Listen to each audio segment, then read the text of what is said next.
जय हिंद। स्वागत है आपका हमारे इस यूट्यूब चैनल में। आज हम करेंगे छत्तीसगढ़ी व्याकरण का एक और विषय जिसको हम कहते हैं क्रिया विशेषण। क्रिया विशेषण क्या होता है? ये बहुत इजी टॉपिक है। जो जैसे कुछ क्रिया होता है जैसे हंसना, रोना, खाना, पीना, तो उसकी विशेषता बताई जाएगी। ठीक है, अच्छा रो रहा है, बुरा रो रहा है ना? मतलब विशेषण, कुछ भी काम हो रहा होगा तो उसका विशेषण बताया जाएगा, इसको कहा जाता है क्रिया विशेषण। चैनल पर यदि आप नए हैं तो पूरे पहले वीडियो देख लीजिएगा, है ना? समझ आए तो ही चैनल को सब्सक्राइब कीजिए, क्योंकि आपका समय बहुत अमूल्य है। क्योंकि हमको पता है कि आप कई सालों से एग्जाम की तैयारी कर रहे हैं और ऐसी गलत चैनल को फॉलो करके आपका समय बर्बाद हम नहीं करना चाहते। ठीक है, यदि आपको लगता है कि हमने आपको कुछ ज्ञान दिया है, थोड़ा सा भी, थोड़ा सा ही क्यों नहीं, तो जरूर चैनल को सब्सक्राइब और वीडियो को लाइक कीजिएगा। और एक सूचना ये है कि जैसे सीजीपीएससी का एग्जाम खत्म होगा प्री का, उसके बाद हम जो बहुत सारे जो सब्जेक्ट हैं जो वन डे एग्जाम के लिए रहते हैं, जैसे पीएससी या फिर व्यापम लेता है, उसका रीजनिंग जो यूपीएससी तर्ज पर पढ़ाया जाता है ना, वो आपको बेसिक पूरा पढ़ाएंगे, साथ में हिंदी भी पढ़ाने वाले हैं। ठीक है, और क्योंकि आबकारी विभाग आने वाला है, आबकारी विभाग से आपके मैथ्स के भी प्रश्न आएंगे, तो मैथ्स को भी हम ट्रिकी सॉल्व करेंगे, साथ में बेसिक के साथ भी आपको करके बताएंगे। इतना सारा आपको पूरा फ्री में मिलने वाला है। चलिए आज का प्रश्न पढ़ते हैं। क्रिया विशेषण। क्रिया विशेषण में कई बार क्रिया समय के हिसाब से भी बताया जाता है ना? यदि आप कुछ काम कर रहे हो, है ना, तो यदि आपने कुछ काम किया तो कब किया, उसको कहते हैं समय सूचक। कुछ तो काम तो किया है ना, कार्य तो हुआ है, नो डाउट, लेकिन कब हुआ है? अब हुआ है, जब होगा, तब होगा, या फिर कब होगा? अभी, तभी, तभी और कभी। ठीक है, तो वैसे विशेषण जो क्रिया, जो समय का सूचक बताए कि काम हुआ कब है। कार्य अभी हुआ है, राम अब खाना खाया, राम अभी खाना खाई से। ठीक है, देखिए अब, कब, तब तो हिंदी, लेकिन अभी, जभी, तभी और कभी, ये हमारे छत्तीसगढ़ी वाले हैं। ठीक है, अब परसों, देखिए हम जैसे ना कि आज हम जाएंगे, कल जाएंगे, कल जाएंगे, परसों जाएंगे, तो उसके लिए ना, परसों के लिए हमारे पास छत्तीसगढ़ी में शब्द है आज, कल, काली या फिर परसों, है ना? परसों, पर्व। तो ये जब जितने भी सूचक हैं हमारे इस समय को बताने वाले हैं कि आज होगा, कल होगा, परसों होगा या कब होगा। तो वैसे सूचक जो क्रिया को डिफाइन करे कि वो समय बताए, तो ये हो जाएगा हमारा समय सूचक क्रिया विशेषण। जैसे नरो, नरो का मतलब होता है नरसों, परसों के बाद। जैसे मैंने कह दिया ये आज है, ये वर्तमान है, और यदि मैंने ये 1 2 3 या 4 दिन लेके चलता हूँ, ठीक है, 1 दिन, 2 3 4 और 5, यदि मैं आज यहाँ पे हूँ वर्तमान में, और यदि मैंने कहा परसों, तो परसों हो जाएगा ये। ठीक है, और कल की बात करूंगा तो 2 नंबर। ठीक है, अब नरसों की बात करूंगा तो नरसों के बाद होगा ये चौथा नंबर, मतलब परसों के बाद आता है नरसों, तो ये हो जाएगा नरसों। ठीक है, तो मैं दिन को बता रहा हूँ, है ना, ये समय को आपको बता रहा है। अब सुबह के लिए हमारे छत्तीसगढ़ी में एक शब्द है जिसको हम कहते हैं बिहनिया, बिहनिया, है ना? या इसी को ना, और बहुत यदि पुराने लोगों को से आप बात करोगे तो आपको पता चलेगा, बड़े फजर कहते थे, बड़े फजर, बड़े फजर। ठीक है, बिहनिया को कुछ लैंग्वेज में या फिर कुछ हिस्सों में छत्तीसगढ़ के बड़े फजर के भी नाम से जाना जाता है।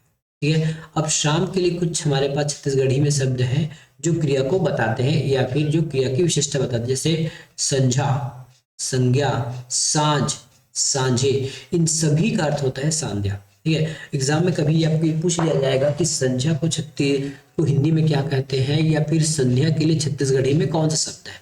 ठीक है, अब दोपहर के लिए हमारे पास शब्द है मंझनिया, याद रखिएगा, है ना? एग्जाम में आराम से आपको पूछ दिया कि मंझनिया शब्द किसको उल्लेखित कर रहा है या फिर क्या बता रहा है, तो ये होता है मंझनिया का मतलब होता है दोपहर। ठीक है, सूर्यास्त के समय जैसे सूर्य बुड़ता रहता है ना, जैसे 4 से 5 बजे की बीच की बात, यदि हम ठंडी के दिनों में बात करें और गर्मी के दिनों में बात करें तो कम से कम 5 से 6 बजे के बीच का समय। तो सूर्यास्त के समय को क्या कहते हैं? दिन बुढ़त खानी। ठीक है, दिन बुढ़त खानी मतलब संध्या बेला, उसको संध्या भी बोलते हैं। साथ में दिन बुढ़त खानी मतलब सूर्य जो है अब अस्त होने वाला है। ठीक है, उषा काल का मतलब सुबह वाला है। दिन उदत खानी मतलब सुबह सुबह, जैसे जैसे ये है ना, वो सूर्यास्त के समय जैसे सूर्य डूब रहा है, तो जस्ट उसके उल्टा है कि सूर्य जब उग रहा होगा, है ना, तो दिन उदत खानी। ठीक है, अब सुबह 4 बजे को हम क्या कहते हैं? पहट कहते हैं, याद रखिए, पहट ढील खानी, पहट, सुबह 4 बजे को ही पहट कहा जाता है। और एक शब्द आपको मैं बता दूं, जैसे हम पहटिया कहते हैं ना, पहटिया, पहटिया उसको कहा जाता है जो गाय भैंस को चराने जाता है, क्योंकि सुबह 4 बजे से गायों को चराने जाना पड़ता था, इसलिए इस पहट से बना है पहटिया। और पहट का होता है सुबह 4 बजे के समय को हम छत्तीसगढ़ी में पहट करते हैं। ठीक है, अब चलते हैं कुछ और बातों की ओर। तो सुबह, है ना, जब सुबह मुर्गा बांग देता है उसके लिए हमारे पास क्या शब्द है, देखिए, है ना, 4 बजे जो मुर्गा है बांग देता है मतलब चिल्लाता है, उसके लिए हमारे पास क्या समय है, तो कुकरा बासत या फिर कुकरा बास्ती। ठीक है, कुकरा, अभी गाना भी होगा आपको पता है कि एक चंपा निषाद का, कि कुकरा बासत आवे, इसका मतलब है सुबह 4 बजे आवे। ठीक है, यदि आपको किसी को बुलाना भी है कोड वर्ड में तो ऐसे ही बोलिएगा, कुकरा बासत आबे। तो कुकरा बासत आबे का या फिर कुकरा बासत का मतलब होता है सुबह के 4 बजे, सुबह सुबह। सूर्योदय को हम कहते हैं पहाती या फिर पहती, जो सूर्योदय का समय है उसको कहा जाता है पहती या फिर पहाती। ठीक है, अब 9 से 10 बजे के लिए सुबह जो महिलाएं घर का काम करती है उसके लिए भी कुछ हमारे पास अलग से समय को हमने डिफाइन किया है। सुवारी नहाए के बेर। ठीक है, जब सुबह महिलाएं घर का काम करके स्नान करती है, चौके में खाना बनाने के लिए दाखिल होती है, उसी टाइम को कहा जाता है सुवारी नहाए के बेर। अब देख लीजिए, सुवारी का मतलब होता है लगभग, सुवारी कहा जाता है पत्नी को, पत्नी को। ठीक है, सुवारी कहा जाता है पत्नी को। अब नहाए मतलब नहाना। ठीक है, 12 बजे जब गांव के जानवर पेड़ के छांव में रहते तब इसको कहते हैं खरिया मड़ाए खनी। एक खनी का मतलब होता है बेरा, याद रखिएगा, खनी का मतलब होता है बेरा या फिर एग्जैक्ट टाइम, या फिर वो उतने समय का जो समय है या फिर जो बेला है उसको कहा जाता है खनी। ठीक है, तो जो 12 बजे जो गांव में है ना, जब जानवर पेड़ के छांव में बैठकर आराम करते हैं उसको कहते हैं खरिया मुड़ायत मुड़ायब खनी। ठीक है, अब 4 से 5 बजे जब महिलाएं भोजन बनाना स्टार्ट करती है शाम को, शाम को, ठीक है, 4 से शाम शाम को, तो इसको क्या कहते हैं आगी बारे के बखत या फिर आगी बारे की बीरा। ठीक है, तो कुछ कुछ शब्द ऐसे हैं, यदि आप छत्तीसगढ़ के गांव में के निवासी हैं तब तो आपके लिए कोई दिक्कत नहीं है, आप आराम से समझ लोगे। लेकिन जो शहर में पले बढ़े हैं या फिर अभी के जो बच्चे हैं जो गांव के ही क्यों ना हो, उनको ये सब चीजें नहीं पता रहता है। तो आगी बारे के बखत का मतलब होता है 4 से 5 बजे जब महिलाएं भोजन पकाने के लिए आती है। ठीक है, शाम के समय जब गांव के जानवर लौट आते हैं, मैं सुबह गए थे चरने अब लौट आए, उसको कहते हैं गरुआ उलियात बानी, है ना, गरुआ उलियाती समय। जब मतलब जो गरुआ का मतलब होता है गाय भैंस या जानवर, उलियाती मतलब अपने घर में वापस आना, इसी को कहा जाता है बर्दी के समय। इसको कई बार आप बोलेंगे तो उसको बर्दी के समय भी कह सकते हैं, क्या चीज, बर्दी के समय।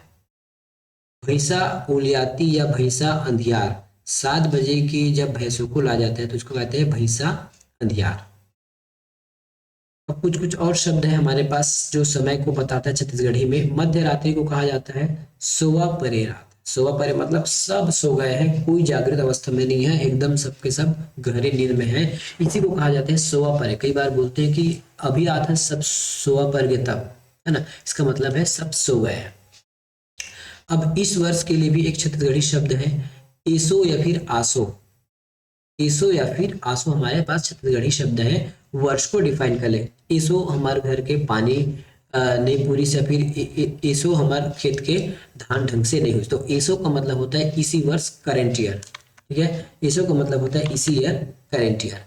अब देखते हैं गत वर्ष मतलब पौर, जैसे हम ये मान के चल देते हैं ये हमारा वर्तमान है, वर्तमान ईयर है ना, इसको मैं कैसे मानूं, एक मिनट ना, इसको और अच्छे से समझा देता हूँ। जैसे ये हम मान लेते हैं हमारे करंट ईयर है ना, और ये आने वाला ईयर है फ्यूचर, और ये बीता हुआ है। ठीक है, तो एसो का मतलब तो ये हो गया करंट ईयर जिस वर्ष हम कर रहे हैं, या फिर ये मान लो ये 2024 हो गया, और 2024 के पहले सा 2023, तो ये हो जाएगा हमारे लिए पौर। ठीक है, ये क्या हो जाएगा हमारे लिए, पौर हो जाएगा, एसो और पौर। ठीक है, केशव और पौर आने वाले समय के लिए जब हम पता चलेगा तो हम आपको और बता देंगे। सप्ताह को कहते हैं अरोठी अठूरिया, अठूरिया मतलब जैसे कहा जाता है, खाना 8 सप्ताह को कहा जा रहा है अठोरिया, ठीक है। और आजकल का मतलब होता है आज और कल।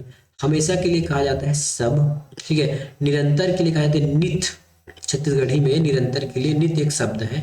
ये सभी हम क्या पढ़ रहे हैं, हम पढ़ रहे हैं क्रिया विशेषण समय सूचक के अनुसार। पुनः को कहा जाता है पुनः या फिर फेर फेर, पुनः या फिर फेर फेर। बाद में को बोलते हैं पीछू या फिर पाछू, पाछू में रिबे या फिर पीछू में आवे, या पीछू आते हैं पाछू में जाते हैं, ठीक है। तुरंत, तत्काल के लिए हमारे पास है तुरंत, तुरंत, तुरंत और तुरतु। सेम सेम वर्ड है, ज्यादा अंतर आपको नहीं दिखेगा। देर से मतलब होता है अबेरहा, देर से मतलब कुछ जैसे देर से आए उसको बोलते हैं अबेरहा आना। अंत में निदान, आखिर या फिर आखिर, ठीक है। अंत हिंदी का शब्द है, इसके लिए छत्तीसगढ़ी है निदान, आखिर और आखिर, ठीक है। पिछले साल, वर्ष, वर्तमान से, पिछले पिछले तीसरा वर्ष वर्तमान से, तो उसको बोलते हैं परियार या फिर परिहार, परिहार साल। पिछले तीसरा वर्ष वर्तमान से, तो वर्तमान से पिछले तीसरा कौन सा होगा, ये 22 हो जाएगा। 22 के पहले आएगा था 23 था, 23 के पहले 22 और 22 के पहले 21, तो ये हो जाएगा। यदि हम 24 में भी हैं तो ये हमारे 21 हो जाएगा, हमारे लिए परियार हो जाएगा, ठीक है, परियार हो जाएगा। पखवाड़ा को बोलते हैं पंद्रही, ये पंद्रही, जैसे पखवाड़ा में 15 दिन का एक समय होता है या फिर 2 सप्ताह, उसी को छत्तीसगढ़ी में कहा जाता है पंद्रही। उस दिन का मतलब वो दिन है ना, हमेशा हमेशा के लिए है आपका, नित नित है ना, कभी कभी के लिए कभू कभू। जल्दी को कहा जाता है लौहा, लौहा करना, ठीक है। पहले के दिनों के लिए तैहा, तैहा, तैहा। तुरंत के लिए हमारे पास झटपट है, झुमके है, जल्दी भी है, ठीक है। और सुबह के समय को कहा जाता है संकेरहा या फिर संजकेरहा, संकेरहा। सुबह, सुबह के समय को कहते हैं संकेरहा। अगला है, अब स्थानवाचक कुछ विशेषण के बारे में चर्चा करते हैं, ठीक है। अब स्थानवाचक विशेषण के बारे में चर्चा करेंगे, तो ये हम नेक्स्ट वीडियो में करेंगे, क्योंकि वीडियो लंबा हो ना जाए, इसलिए हम इसको नेक्स्ट वीडियो में करेंगे। मिलेंगे अगले वीडियो में, जस्ट धन्यवाद।